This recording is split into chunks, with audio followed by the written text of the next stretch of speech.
Bom dia, pessoal. A paz do Senhor esteja sobre cada um de vocês que está ouvindo esse vídeo de novo. E hoje eu quero compartilhar com vocês mais uma porção desse pão, desse alimento do céu, para que ele venha trazer fortalecimento para todos nós, né? Que sem esse pão nós somos pessoas frágeis, fracas, mas se a gente se alimentar desse pão que o Senhor deixou para nós, que é um pão divino, né? Ele traz essa força, essa resistência para a gente atravessar os desertos que enfrentamos nessa vida, né? Os dias maus. E é um assunto sobre um pecado abominável diante de Deus. E é um pecado que, se a gente não estiver vigiando, não estiver ligado com o Senhor, a gente pratica muito fácil. Eu acho que é um dos que a gente pratica assim, mais cotidianamente, é o mais que a gente está mais acessível a ele, que é a murmuração. Quantos de nós murmuram por tantas coisas, né? Deus tem falado muito sobre isso, Deus tem me chamado a atenção sobre isso. E volto a dizer que tudo aquilo que a gente vem aqui para dividir com vocês é algo que o Senhor também ministra no nosso coração, né? Quando eu estou aqui compartilhando com vocês, é porque o Senhor já me alimentou com essa palavra, eu sei que foi bom, esse pão foi muito bom e eu quero dividir com vocês o pão. Nós entendemos que, eu creio que todos nós, né, temos a compreensão que dependemos de Deus, precisamos dele para tudo nessa vida, para tudo nessa vida. Quando a gente acha que a gente não depende dele, aí que a gente não precisa dele, que podemos sozinho tomar todas as nossas decisões, nós estamos no pior caminho da nossa vida, né, que é sair debaixo da mão do Senhor. E eu quero compartilhar essa semana por que essa palavra me veio à mente e por que Deus colocou isso no meu coração. Porque às vezes a pessoa olha pra gente e acha que a gente é muito forte, que a gente, né, a gente não é forte. Todos nós somos frágeis, todos nós enfrentamos adversidades, todos nós enfrentamos dias difíceis, né? E essa semana foi uma semana bem difícil para mim.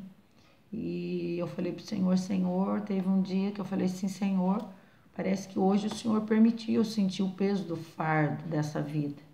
Mas pelo amor que o Senhor tem por mim, eu quero ser o fardo de novo, eu não quero sentir o meu, né? Que Jesus, ele nos fala, dai o seu fardo, pegue o meu, que é leve, né?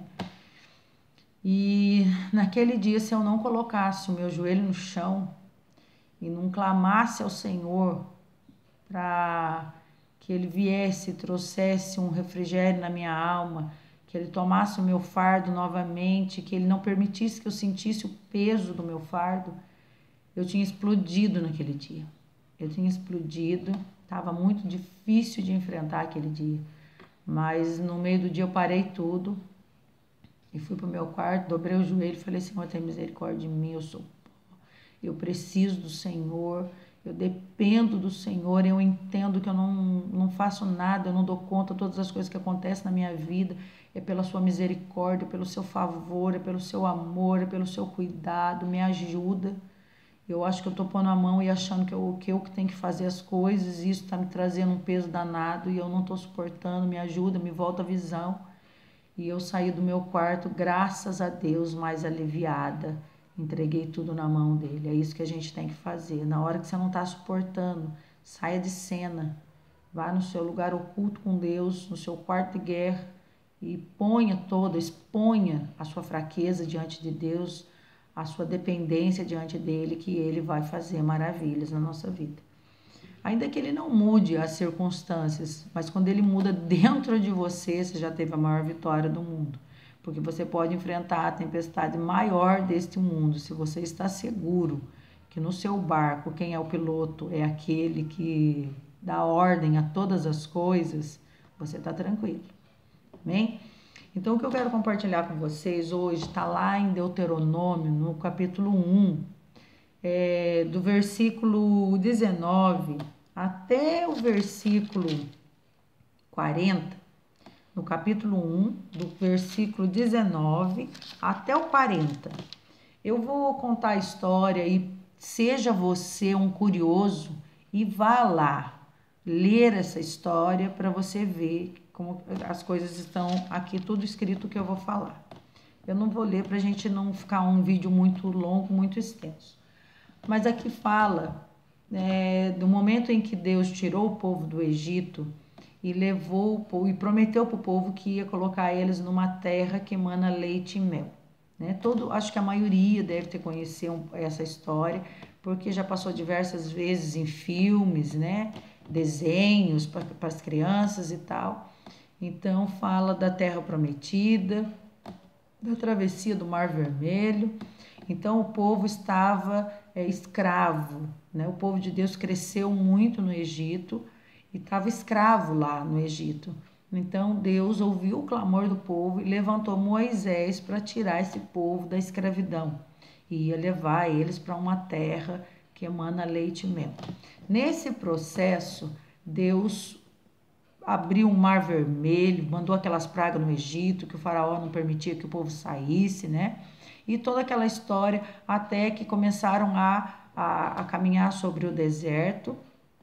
E aquele deserto foi aonde Deus examinou e provou o coração do povo, né?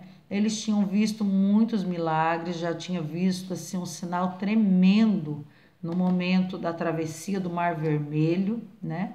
Imagine você atravessar um mar, de um lado uma parede de água, do outro lado uma parede de água, e você passar ao pé seco, enxuto, né? Que a Bíblia fala. Então eu acho assim, um milagre tremendo. E a gente aprende também que milagre não traz salvação para a nossa vida. Milagre, ele acontece para fazer a gente crer no poder de Deus. Mas um milagre, ele não converte vidas, ele não traz salvação. Então, às vezes a gente pede muito milagre, milagre, milagre. Eu acho que eu tenho para mim que o maior milagre na nossa vida é quando a gente de fato entrega a nossa vida para Deus, reconhecendo que somos incapazes de conduzir a nossa vida sozinho. Esse é o maior milagre da nossa vida, entregar a nossa vida nas mãos daquele que tudo pode. Enfim, então eles viram muitos milagres e entraram ali no deserto rumo a Canaã, a terra que Deus tinha prometido para eles. E ali, depois de ter visto já muitos milagres que aconteceram no Egito, até eles saírem, e depois o Mar Vermelho e tal, e à noite, é tão tremendo essa passagem, eu amo, sou apaixonada, porque fala assim que à noite no deserto é muito frio, né? E o povo caminhava de dia e de noite. E à noite tinha uma coluna de fogo que aquecia aquele povo e conduzia eles, né, pelo deserto. E durante o dia era uma nuvem que Deus colocava sobre o sol para tirar o calor do sol sobre o povo. E aquela nuvem ia andando e eles iam caminhando, seguindo a nuvem. Gente, olha que coisa gloriosa, que presença de Deus tremenda, né? E diante disso tudo, quando chegaram na terra, Deus falou para eles: olha, essa terra eu dei para vocês, né? E é bem interessante porque essa terra já tinha sido lá de Abraão, Deus já tinha dado para ele, depois ele saiu e perdeu a terra, e Deus ia restituir de fato a terra para eles, né? Então a terra já era deles, eles iam tomar posse daquilo que era deles. Né? Eles não estavam tomando a terra das pessoas que estavam morando lá. Eles estavam tomando posse do que era deles, né?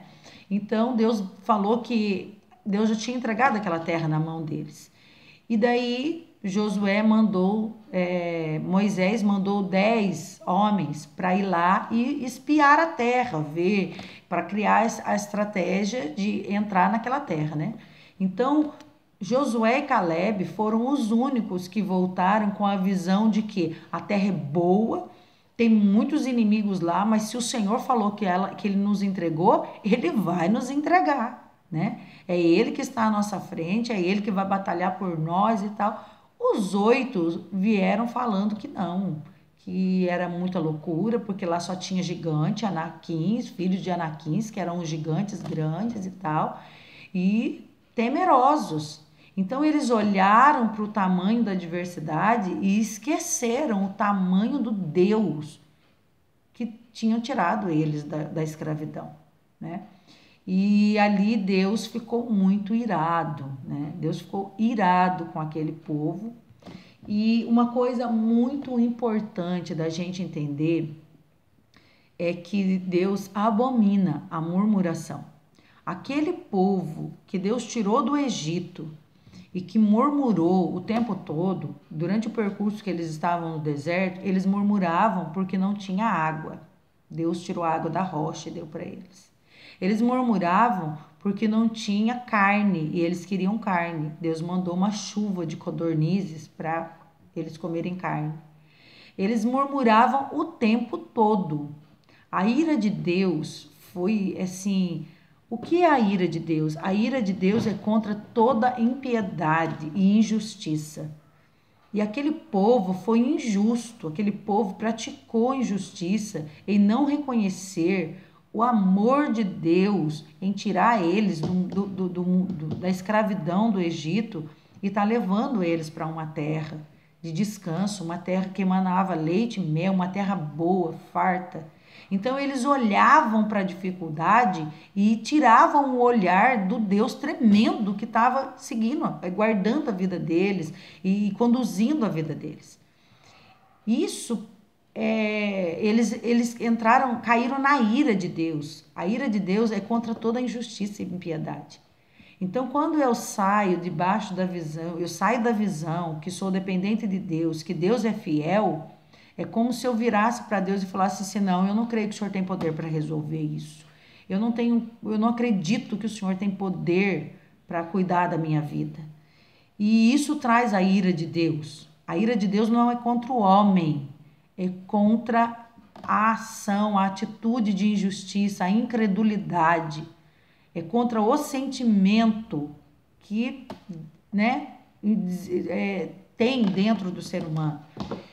Então, aquele povo todo, toda aquela geração, tirando Josué e Caleb, eles foram destruídos no deserto. Deus falou que nenhum deles ia entrar na terra prometida. Eles andaram 40 anos pelo deserto. A Bíblia fala que nem a sandália deles foram consumidas, a roupa deles não foram consumidas. E quando não morreu o último daquela geração, só os filhos daquela geração, né, que entraram junto com Josué e Caleb na terra prometida. E a gente vê que nós, hoje, quantas vezes nós recorremos para Deus na hora da adversidade e tal, mas não buscamos nos alimentar com a fé que vem da palavra de Deus, que vem das promessas que Ele tem para nós.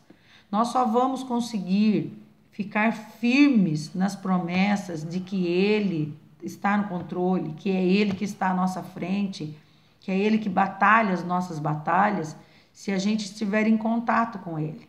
Se a gente não estiver mantendo um relacionamento com Ele através da palavra, nós vamos murmurar e nós vamos trazer sobre nós a ira de Deus. Porque a ira de Deus é contra toda injustiça e impiedade. E como a gente é injusto, como a gente esquece do quanto Deus faz para nós, fez por nós, na hora que a gente fica irado. Daí você fica irado, você murmura, você reclama, você maldiz, né? Uma série de coisas. Você maldiz o governo de Deus sobre a sua vida. E eu, essa semana, na hora que eu estava, naquele dia muito difícil, eu começou a vir, sabe, um sentimento muito ruim, esse peso, esse fardo, e eu comecei a sentir, eu vi que eu estava assim, ficando irada com aquela situação. E o rapaz que estava do meu lado, ele falava assim: a senhora tá nervosa hoje, né? Daí eu falava assim para ele: não tô. Mas eu tava muito nervosa. Mas o que me segurou e o que me levou para o quarto e dobrar o meu joelho foi o temor a Deus. saber que ali eu estava lutando contra esse sentimento e não dar vida para ele, porque o que é o temor a Deus? É o respeito pela pessoa de Deus e o desejo ardente de querer agradar a Ele.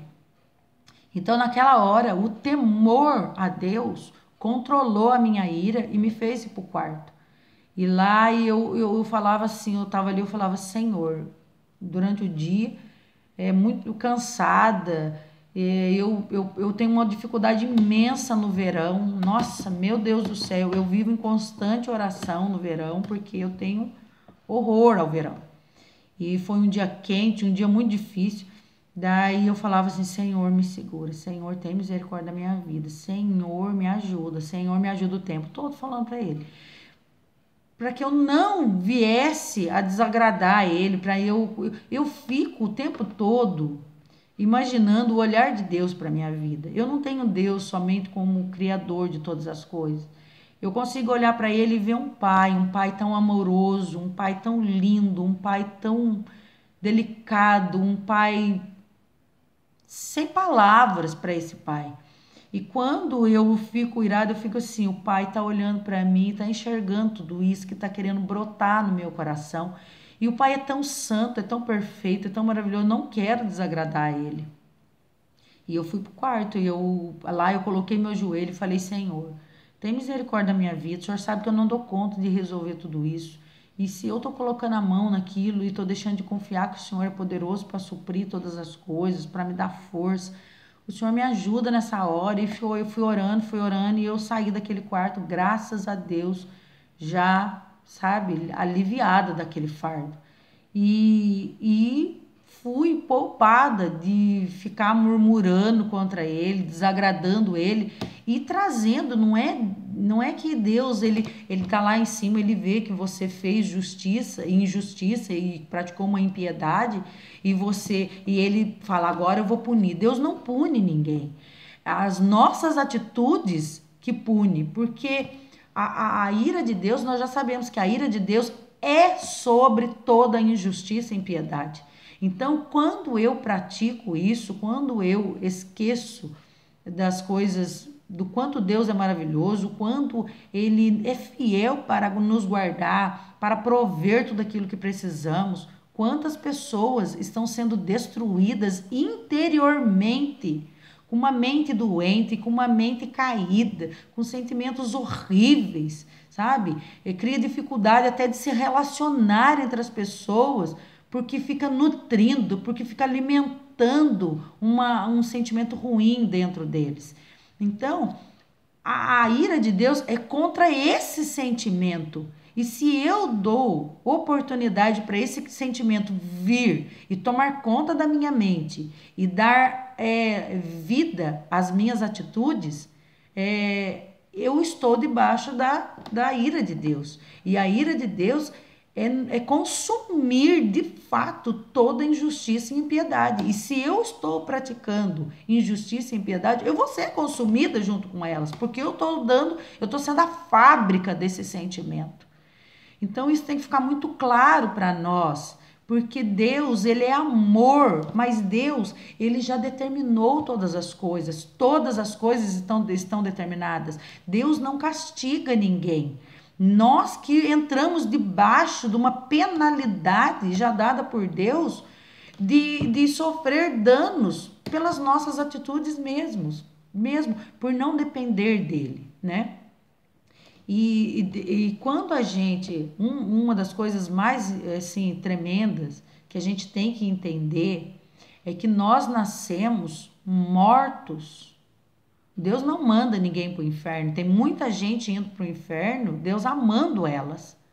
Mas porque elas resistiram a esse amor de Deus, em aceitar o favor dele, a graça dele, e se colocar debaixo, de novo, da dependência dele. Então as pessoas, na hora do sufoco, correm para ele, querem só o socorro. E Deus socorre.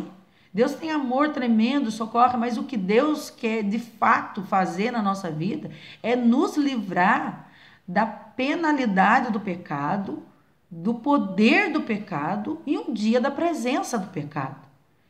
E isso só acontece quando a gente mergulha na fonte da vida, que é a palavra dele, né? E hoje, compartilhando com vocês sobre esse fato da murmuração. Se a gente entender que Deus abomina a murmuração, isso vai trazer para nós um temor, um respeito à pessoa de Deus, né?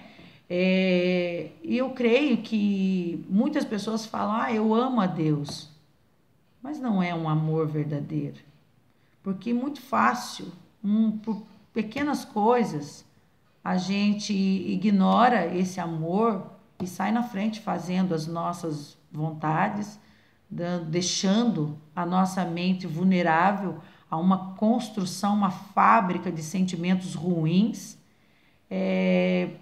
podres, e a gente vai exalando isso por onde a gente passa.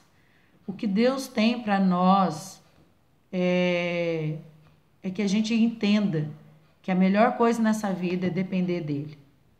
Depender dele em todas as situações, para a gente ficar livre de toda a consequência do pecado.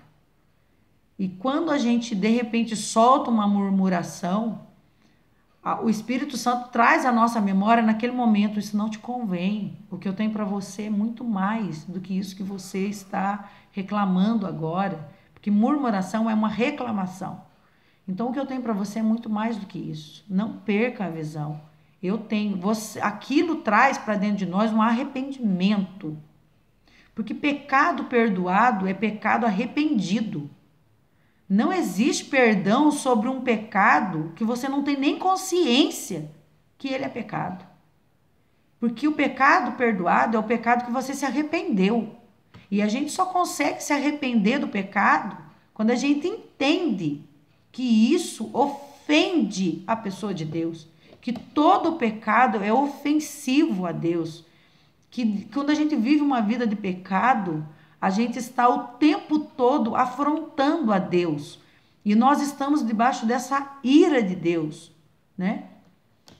E a ira de Deus que tem sobre a sentença é sobre o sentimento que traz a ira de Deus. Então, em nome de Jesus, que o Espírito Santo nos ensine nesta manhã, neste dia, que não vale a pena a gente andar sozinho, à mercê dos nossos pensamentos e da nossa vontade. Que a gente esteja, desde a manhãzinha, nos colocando dependentes de Deus em tudo na nossa vida, né? Que a gente seja bem-aventurado, como o Mateus 5 vai falar, bem-aventurado os pobres de espírito. Pobre de espírito não é esse xingamento que todo mundo usa no mundo. Pobre de espírito é um elogio, na verdade. Porque o pobre de espírito é aquele que reconhece que não tem nada em si próprio que seja bom. Que tudo que há em nós vem de Deus. Tudo. Se há algo bom, se você olhar numa pessoa e ver que ela não serve a Deus, que ela não olha para Deus, que ela é ateu, mas que ela tem algo de bom nela, isso vem de Deus, ainda que ela não saiba. Isso é o dom da graça. O dom da graça, ele é gerado no útero. Quando está gerando um filho, o dom da graça está gerando junto, ali. Então, tudo é a favor de Deus, tudo é a favor de Deus. Quando a gente entende que tudo converge na pessoa de Deus, a gente fica apaixonado por ele e a gente fica mais fácil da gente se lembrar, da gente estar o tempo todo dependendo dele e recebendo dele essa capacitação para compreender quando pecamos, para a gente se arrepender quando pecamos, para a gente ter esse sentimento de querer agradar o coração do Pai, da gente ter esse sentimento de respeito com a pessoa de Deus. E quando a gente entra nessa atmosfera, nesse patamar dessas 4 coisas que eu falei, a gente está guardado no Senhor de fato. E a gente tem, ainda que saia uma murmuração da nossa boca, o Espírito Santo logo nos traz o temor a Deus, que é o respeito e o desejo de não querer desagradar ele, pelo contrário, o desejo de querer agradá-lo, a gente já se arrepende daquela coisa que falou e já estamos ali em contato, já estamos ali, assim, Deus já apagou, Deus já esqueceu dessa murmuração quando você se arrependeu. O problema é você murmurar constantemente e não ter condições de se arrepender. Aí você entra na ira de Deus, onde esse povo foi destruído no deserto, foi todos destruídos. E quando murmuramos, nós estamos entregues neste caminho de destruição. Nós estamos caminhando para um caminho de destruição. Nós estamos debaixo da ira de Deus. E o que Deus tem para nós é que a gente ande debaixo da graça dele, do favor dele. Graça é um favor de Deus do qual nós não merecemos. O que Deus tem para nós é isso, que a gente caminhe debaixo da graça e não da ira. Mas se eu não entendo a graça, eu estou debaixo da ira. Você vai ser consumido por esse problema que te afronta. E o pior de tudo, você vai continuar caminhando para um caminho de destruição eterna, de separação de Deus eterna. E o que Deus tem para nós não é nada disso. O que Deus tem para nós é graça, é um oceano de graça, para Ele nos instruir. Não existe uma pessoa maravilhosa por si só. Se você olha para alguém e vê uma pessoa abençoada, uma pessoa íntegra, uma pessoa boa, uma pessoa que você olha e você glorifica a Deus, tem que glorificar mesmo, porque tudo é de Deus. Tirando Deus da vida de alguém, não sobra nada de bom. É tudo podridão, é tudo podridão. A Bíblia fala que todos pecaram e destituídos estão da glória de Deus. Então, todos estão separados de Deus enquanto vive uma vida de pecado sem arrependimento. Mas, através da palavra de Deus, nós temos condições de nos arrepender. A luz da palavra reflete a nossa pequenez, a nossa podridão de fato da nossa carne, dos nossos pensamentos, né? É a nossa natureza caída e ela nos revela a graça de Deus, o perdão de Deus para nós.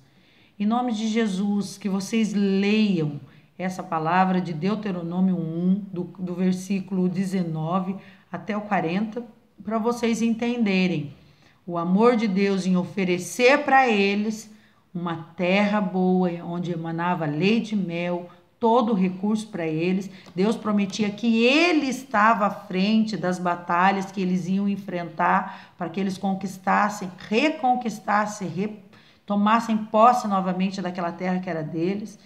Então Deus tinha toda aquela promessa, mas eles não confiaram 100% em Deus, viram a adversidade e deixaram que ela ficasse maior do que o poder e o amor de Deus, e por isso eles foram exterminados no deserto. Que isso não aconteça conosco, que a gente possa se voltar a Deus e clamar a Ele pela graça, para que a gente alcance a vitória. Não só a vitória nas adversidades que estamos enfrentando aqui agora, nesse momento, mas a vitória sobre a morte, que é o nosso maior inimigo. É um inimigo que ninguém pode vencer, somente o sangue de Jesus que venceu por nós. Em nome de Jesus, Deus abençoe a cada um que está ouvindo esse vídeo. E se você, porventura, foi alimentado, sentiu que Deus te revelou algo e que isso é importante para outras pessoas, compartilhe. É um vídeo simples, onde eu comecei a fazer para as minhas clientes, onde Deus tem me dado a oportunidade de compartilhar o reino dele e tem abençoado muita gente. Seja também um semeador das coisas de Deus. Em nome de Jesus, Deus abençoe você.